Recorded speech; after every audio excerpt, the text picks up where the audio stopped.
Hi, good evening. ரொம்ப நாள் ஆச்சு வீடியோ போட்டு. எனக்கு தெரிஞ்ச ஒரு 1 மந்த்துக்கு மேலே இருக்கும். கொஞ்சம் பிஸியாக இருந்தேன் அண்ட் வீட்லேயும் கொஞ்சம் ஃபங்க்ஷன்ஸ்லாம் போயிட்டு இருந்தது. ஸோ அந்த ப்ரெப்பு அப்படியே கொஞ்சம் பிஸியாக போயிடுச்சு. இப்போ தான் ஒர்க் கம்ப்ளீட் பண்ணேன் அண்ட் ஒரு கப் ஆஃப் காஃபி அண்ட் கொஞ்சம் நட்ஸ் அண்ட் ட்ரை ஃப்ரூட்ஸில் எனக்கு இந்த ஃபிக் ரொம்ப பிடிக்கும். ஸோ அதுவும் கொஞ்சம் எடுத்துக்கிட்டேன். யாருக்கெல்லாம் ஈவினிங்கில் ரொம்ப பசிக்கும்னு சொல்லுங்கள். எனக்கு ரொம்ப பசிக்கும். எஸ்பெஷலி ஆஃப்டர் ஒர்க் எனக்கு ரொம்ப ஏதாவது சாப்பிட்டே ஆகணும் அந்த மாதிரி இருக்கும். ஜங்காக சாப்பிடாம ஓரளவுக்கு ஹெல்த்தியாக சாப்பிட்ணுன்னு இந்த நட்ஸ் ட்ரையல் சாப்பிடுவேன். அண்ட் தென் அப்படி இல்லைனா ஏதாவது சென்னா இல்லை பீனட் அந்த மாதிரி வந்து ஸ்டீம் பண்ணி சாப்பிடுவேன். And again recently I become a very huge fan of makhana. அதில் அந்த பேக்கெட்டில் பார்த்தீங்கன்னா ட்ரான்ஸ் ஃபேட்லாம் ரொம்ப கம்மியாக இருக்கும். Even though it's like a packet item, I give excuse like okay trans fat கம்மியாக இருக்குது, சேச்சுரேட்டட் ஃபேட் வந்து ரொம்ப lower than the needed levels அந்த மாதிரி இருக்குது. நானே என்னை வந்து ஏமாற்றிப்பேன். இதுவுமே டெய்லி ரெகுலராலாம் சாப்பிடக்கூடாது. எப்போயாச்சும் ரொம்ப கிரேவிங்காக இருக்குது, ஏதாவது ஸ்பைஸியாக சாப்பிட்ணுன்னா ஐ டேக். அண்ட் லாஸ்ட்டாக நான் வந்து கம்ப்ளீட் பண்ணும்போது 10th ஸ்டாண்டர்ட் ஃபுல்லாக கம்ப்ளீட் பண்ணியிருந்தேன். அண்ட் இப்போ வந்து 9th ஸ்டாண்டர்ட் தான் நான் ஸ்டார்ட் பண்ண போகிறேன். ஃபர்ஸ்ட் வந்து எத்தனை சாப்டர்ஸ் இருக்குன்னு பார்க்கலாம். 9th ஸ்டாண்டர்டில் மொத்தம் 11 சாப்டர்ஸ் இருக்குது. பட் இந்த சிலபஸ் வைஸ் பார்த்தீங்கன்னா மொத்தம்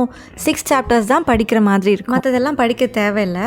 இல்லை அதையும் கொஞ்சம் கவர் பண்ணோன்னா வெறும் புக் பேக் மட்டும் பார்த்தா போதும். ஸோ இப்படி தான் சிலபஸே டிவைஸ் ஆயிருக்கு. ஸோ என்னென்ன சாப்டர்ஸ் கவர் பண்ணணும்னா, ஃபர்ஸ்ட் சாப்டர் இருக்கும்ல evolution of humans and society, second chapter வந்து ancient civilisation, third chapter early Tamil society and culture, fourth chapter intellectual awakening and socio-political changes, 7th chapter state and society in medieval India, and finally 11th chapter colonialism in Asia and Africa. இவ்வளோ தான் cover பண்ணுற மாதிரி இருக்கும். And இன்னைக்கு என்னோட plan படி நான் first 2 chapters cover பண்ண போகிறேன். Evolution of humans and society and ancient civilization. இது ரெண்டுத்தில் ரொம்ப இம்பார்ட்டன்ட்னா ஏன்ஷியன்ட் சிவிலைசேஷன் தான். பிகாஸ் இண்டஸ் வேலி சிவிலைசேஷன் சிலபஸில் மெயின் போர்ஷனாக இருக்குது. அண்ட் அந்த ஃபர்ஸ்ட் சாப்டர் ரொம்ப ஈஸி சாப்டர். சும்மா வந்து லைக் ஹியூமன்ஸ், சாப்பியன்ஸ் அந்த மாதிரி தான் இருக்கும்.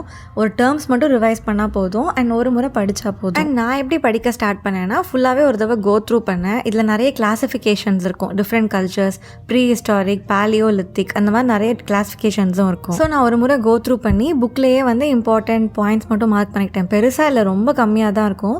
சும்மா கிளாசிஃபிகேஷன் அண்ட் டேர்ம்ஸ் மட்டும் தெரிஞ்சுக்கலாம் ஒரு பெட்டர் அண்டர்ஸ்டாண்டிங்காக. அண்ட் அதை படித்ததுக்கப்புறம் நான் புக்கில் வந்து என்னோட நோட்ஸில் வந்து நான் கொஞ்சோண்டு எழுதி மட்டும் வச்சுக்கிட்டேன். லைக் இந்த பாயிண்ட்ஸ்லாம் should remember, these are the classifications அந்த மாதிரி. அண்ட் லேட்டர் பாக்ஸில் இருக்கிறதும் ஒரு தடவை பார்த்துக்கிட்டேன். பின்னாடி சம்மரி கொடுத்துருப்பாங்க, அதையும் ஒரு தடவை பார்த்துக்கிட்டேன். அண்ட் பின்னாடி இருக்க எக்ஸசைஸ் ஃபுல்லாகவே ஐ டிட் இட். லைக் எப்படி நான் படித்தனோ அதை நான் பண்ண முடியுதான்னு ட்ரை பண்ணி பார்த்தேன். இதெல்லாம் பண்ணும்போது இந்த சாப்டர் வந்து எனக்கு கம்ப்ளீட் பண்ண மாதிரி ஒரு ஃபீல் இருந்தது. ஸோ இந்த சாப்டர் நான் கம்ப்ளீட் பண்ணிட்டேன். இதுக்கு எனக்கு ஆல்மோஸ்ட் ஒரு 2.5 hours கிட்ட ஆச்சு. By the time it was 8 PM. So dinner செய்கிறதுக்கு ஸ்டார்ட் பண்ணேன். நான் யூஸ்வலாக பிரேக்ஃபாஸ்ட் இல்லை லஞ்ச் செய்ய பிளான் பண்ணும்போதே லெஃப்ட் ஓவர்ஸ் பிளான் பண்ணிவிடுவேன். பிகாஸ் டின்னர் தனியாக செய்கிறதுக்கு எனர்ஜி இருக்காது அண்ட் டோட்டலாகவே மூட் இருக்காது. பட் சுத்தமாகவே லெஃப்ட் ஓவர் எதுவுமே இல்லை. ஸோ அதனால் வந்து பொடி இருந்தது, தோசை மட்டும் ஊற்றிட்டு பொடி சாப்பிட்றலான்ற மாதிரி தான் பிளான் பண்ணியிருந்தேன். சாப்பிட்டுட்டு கொஞ்சம் நேரம் சீரீஸ் பார்த்தேன். ஒரு எபிசோட் ஆக்சுவலி பார்த்தேன். இப்போது நான் கரண்ட்லி வந்து இந்த நோ பெயின் நோ லவ் அப்படின்ற சீரீஸ் இருக்கும்ல ப்ரைமில், அதை பார்த்துட்ருக்கேன். அப்பப்போ சீரீஸ் வாட்ச் பண்ணுவேன். ரிலாக்ஸ்டாக இருக்கும். எனக்கு அது ரொம்ப ரிலாக்ஸ்டாக இருக்கும் பேசிக்லி. அண்ட் அந்த சீரீஸ் வந்து இங்கிலீஷ் டப்டு வெர்ஷனில் இருக்குது. அதனால் அதை போட்டு விட்டேன்னா நான் வாடின எல்லா வேலையும் பார்த்துட்டே இருக்கேன். ஸோ டின்னர்லாம் கம்ப்ளீட் பண்ணி நான் டிவியெல்லாம் பார்த்துட்டு அகெயின் வந்து நைட் ஒரு 9 o'clock போல் ஸ்டார்ட் பண்ண படிக்கிறதுக்கு இன்னொரு chapter and ancient civilization chapter தான் ஸ்டார்ட் பண்ணேன். 8th ஸ்டாண்டர்டில் ஆல்ரெடி இது படிச்சுட்டு நான் இங்கே 9th வந்ததுனால ஈஸியாக இருந்தது. Nothing new, but added information நிறையவே இருந்தது.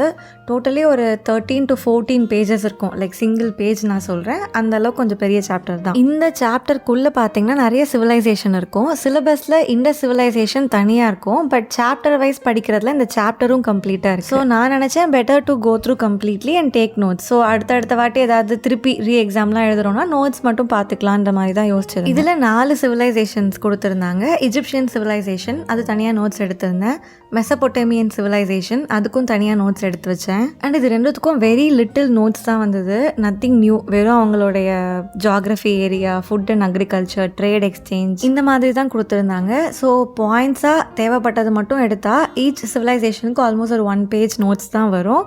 ஒரு 10 to 12 lines மாதிரி தான் வந்தது. தென் சைனீஸ் சிவிலைசேஷன் இருந்தது. அண்ட் ஃபைனலாக தான் இண்டஸ் சிவிலைசேஷன் கொடுத்துருந்தாங்க. இண்டஸ் சிவிலைசேஷன்லேயும் same thing, art, agriculture, religion, அப்புறம் டிக்ளைன் பற்றி கொடுத்துருந்தாங்க.